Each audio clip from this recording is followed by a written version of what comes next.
It's raining, so let's make some curry pakore.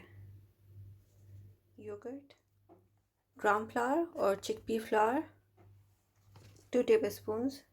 Whisk this until it has no lumps. Add 1 cup of water, mix it, pass it through a sieve just to make sure that there are no lumps in the mixture. As you can see, there are a little bit of lumps left. We'll add more water. Altogether, we've added 4 cups of water. Take some oil in a pan. A teaspoon of cumin seeds, garlic. Stir fry this for a few seconds only. Don't burn the garlic.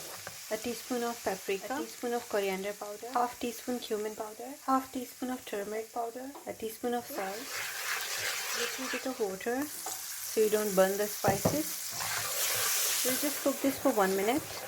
Add 2 chopped tomatoes. Mix this. Cover and cook for 5 minutes on high heat. The pakore, I've taken 1 onion, 1 potato, just slices like this, and spinach.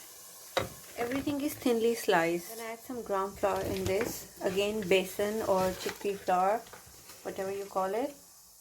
I've added 6 tablespoons of gram flour in it, 1 tablespoon of kasuri methi or dried fenugreek leaves, a teaspoon of salt, a teaspoon of paprika, a teaspoon of cumin powder, a little bit of turmeric powder, a teaspoon of coriander powder, a teaspoon of chaat masala, this is optional, 2 tablespoons of oil.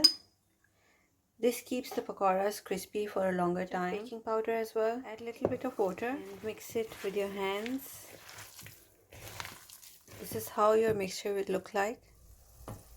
Tomatoes are cooked now, so just now cook them on high heat until they all just dissolve in the masala. So you can see the oil has separated, the tomatoes are dissolved. Now you can add the mixture that we made, the yogurt and the gram flour mixture. Give it a quick mix. Mix this. Now this will cook on medium heat for about 20 minutes. I've heated up some oil. I'm gonna fry the pakoras in it.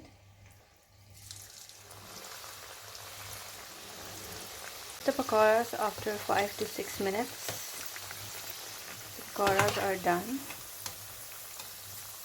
So this has been cooking for about 25 minutes now, and if you can see, it becomes thick. Some oil. Fry some green chilies in it. Add some kasuri methi. Add a little bit of paprika in it. Add the pakoras to the curry. And now pour the bagar over it.